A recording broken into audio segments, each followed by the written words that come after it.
Salve, salve camisas pretas, salve, salve camisas de qualquer cor. Zine GTV está aí de volta no seu programa Undercult. Vamos lá!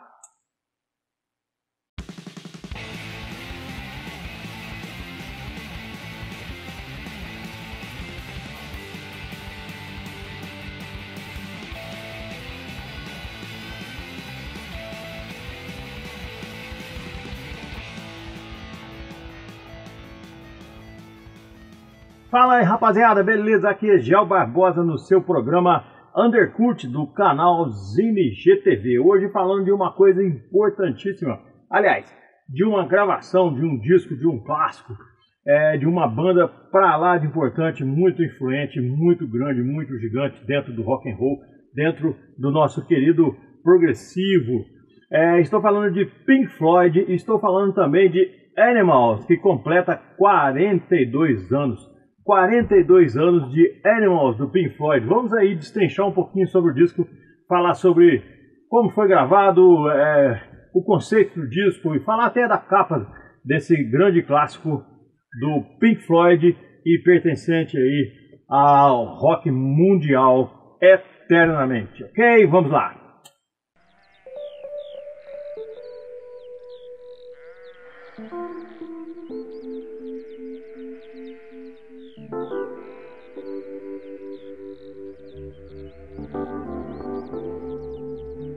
Animals, lançado no começo de 1977, de autoria de um dos grupos mais inovadores e criativos de todos os tempos. Chegou com uma quebra de paradigmas, 2 músicas com menos de 2 minutos e 3 com mais de 10 minutos, pô.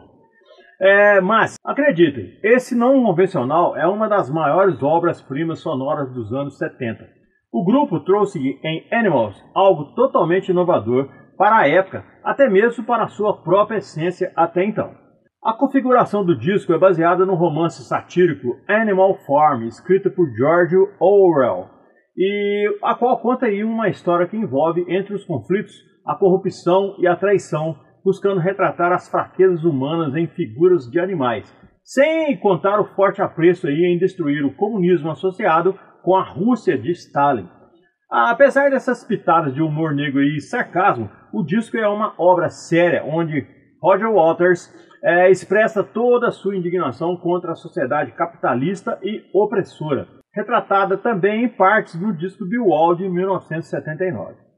Assim ele retrata 3 classes diferentes: pigs, ou os porcos, que são os opressores, os políticos, que controlam as massas e que detêm todo o poder na humanidade; dogs, ou cães, que são os burgueses, que fazem tudo para se erguer na vida e alcançar o posto de pigs. Aí nesse caso ele inclui também policiais, autoridades de repressão e tudo mais. E por último, e sim menos importante ou mais importante, os chips, ou seja, as ovelhas, que é a classe oprimida, a classe trabalhadora, os cidadãos que aceitam tudo o que lhes são impostos sem questionar absolutamente nada. Trechos da música Dogs chegam a ser desconfortantes, mas ao mesmo tempo muito fiéis sobre aquilo que nos é proposto. Uma parte da letra diz: você precisa ter a confiança das pessoas para quem você mente, para que quando elas virarem as costas você tenha a chance de lhe dar uma facada. Outro trecho interessante de Dogs é quando Waters fala que pela ambição dessa raça em fazer de tudo e passar por cima de todos para alcançar o poder dos pigs, vão envelhecendo e encontrando os frutos no futuro daquilo que plantam. Sabemos que Pink Floyd não foi feito por apenas belas e incríveis composições, mas sim um conglomerado de elementos para torná-los uma das maiores bandas do rock progressivo e do rock em geral. Nesse disco, a condução de David Gilmour em seus solos é exemplar e necessária, por exemplo. Esse foi o 10º disco de estúdio da banda, a qual estava composta por David Gilmour, Nick Mason, Roger Waters e Richard Wright. Nesse caso eu fico perguntando aqui o que seria se Syd Barrett ainda estivesse presente e ajudando aí o Waters nas composições. Já imaginaram onde poderiam ter chegado? Animals é uma quebra de paradigmas, um desconforto em forma de música. um basta em tudo que havia na época na Inglaterra, ou aliás, para dizer a verdade, no mundo todo. Waters se superou nas referências e foi além de tudo o que era esperado. Gilmour não fez diferente, alavancou a qualidade do disco com sua pegada extraordinária. O conceito, embora Waters pudesse ser contra o novo movimento punk que estava em alta na Inglaterra, as suas preocupações sobre as desigualdades, o preconceito e as atitudes sociais e políticas da época não estavam muito longe do que expressavam essas novas bandas. Por ser um disco baseado no livro Animal Farm, ou seja, traduzido como A Revolução dos Bichos, de George Orwell, num livro que equipara os humanos a cada um dos 3 animais do livro, ou seja, cães, como eu já disse, expliquei lá em cima, os cães que são usados aí como que representam os homens da lei, os porcos que são os políticos corruptos, os moralistas, e as ovelhas que não têm pensamento próprio e cegamente seguem um líder. Não muito diferente do que está acontecendo no Brasil ultimamente, certo? Enquanto o romance concentra-se no comunismo, o álbum é uma crítica direta ao capitalismo. E embora ambas defendam os ideais do socialismo democrático, o álbum tem de diferenças como o livro, que a ovelha se rebela e domina os seus opressores. Enquanto o romance concentra-se no comunismo, o álbum é uma crítica direta ao capitalismo. E, embora ambos defendam os ideais do socialismo democrático, o álbum tem a diferença do livro, que é o seguinte, que a ovelha se rebela e domina os seus opressores, ou seja, domina os pigs e os dogs. No livro biográfico do Pink Floyd, Comfortable Number, o escritor Mark Blake argumenta que a canção Dogs é uma das melhores obras de David Gilmour e que o seu desempenho é explosivo. A canção contém uma significativa contribuição do pianista Richard Wright, que faz sons bem fúnebres usando sintetizadores, usados nos álbuns anteriores aí da banda. Por exemplo, Wish You're Here. Pigs, Three Different Ones, tem melodias semelhantes a Have a Cigar, coberto por guitarras bem blues de Gilmour. E Pigs tem referências a defensores da censura. No final da canção, as ovelhas rebelam-se e matam os cães. Em seguida, retiram-se para suas casas. O álbum termina com Pigs on the Wind, uma simples canção de amor em que ele vê um vislumbre de esperança, apesar da raiva expressa nas outras 3 canções anteriores. A música é fortemente influenciada pela relação de Waters com até então a sua namorada. A gravação em si, a banda já tinha trabalhado várias vezes com o engenheiro Brian Humphries, que foi chamado para trabalhar nesse álbum. A gravação foi feita no Britannia Row Studios entre abril e dezembro de 76 e início de 77. 2 faixas, Having and Drooling e You've Got to Be Crazy, que já tinham sido tocadas ao vivo e que foram consideradas interessantes para serem partes de Wish You Were Here, reapareceram como Sheep e Dogs, ou seja, mudaram o título da música, com certeza mudaram também as letras, respectivamente. A banda trabalhou nelas para que pudessem adaptar-se a um novo conceito desse álbum e foram separados por uma nova composição de Waters, Pigs, Three Different Ones. Com exceção de Dogs, coescrita por Gilmour, todas as faixas foram compostas por Roger Waters. Pig on the Wing foi dividido em 2 partes, apesar de Dogs ocupar quase todo o primeiro lado do álbum. A canção contém referências da vida privada de Waters, seu interesse romântico com Caroline One Christie, casada com Rock Scully, que era empresário da banda Grateful Dead. Olha o rolo aí. Por estar distraído com o nascimento aí do seu primeiro filho, Gilmour contribuiu muito pouco para o fim do processo de gravação, ou seja, somente o final. Da mesma forma, nem Mason nem Wright contribuíram muito em Animals, em comparação com os álbuns anteriores. Animals é o primeiro álbum da banda que não tem qualquer canção composta por Wright. Fez falta, apesar de ser um clássico. A banda já tinha discutido a contratação de outro guitarrista para as digressões seguintes, de modo que Snowy White foi convidado para vir ao estúdio. Depois de Waters e Mason apagarem acidentalmente um solo da guitarra de Gilmour, pediram a White que gravasse um solo para Pigs on the Wing, que embora não aparecesse na versão do disco, do LP, foi incluída na versão do álbum lançado em cartucho. Naquela época tinha isso, pessoal. Eu falo naquela época porque nem pra mim isso é uma surpresa. Eu não fazia nem uma ideia. Em 77 eu tinha quantos anos? Eu tinha 12 anos, não tinha nem ideia desse negócio de cartucho. Se alguém souber o que é cartucho aí, comente aí no vídeo pra gente saber o que era cartucho, como que era isso, que era uma versão que saía em discos, ou seja, em LPs, né, os bolachões, e saía uma versão de cartucho. Não faço a menor ideia do que é o cartucho. White tocou depois na digressão do álbum. Mason recordou que gostou mais de trabalhar em Animals do que em Wish You Were Here. Já Wright disse que Animals foi um trabalho árduo, não era um disco divertido de se fazer. Mas isso foi quando Roger realmente começou a acreditar que ele era o único escritor. Assim diz o músico Wright. Ele acreditava que era só por causa dele que a banda ainda estava unida. E, obviamente, quando ele começou a desenvolver o seu ego, a pessoa com quem ele mais tinha conflitos era eu. Dizendo aí o nosso querido Wright.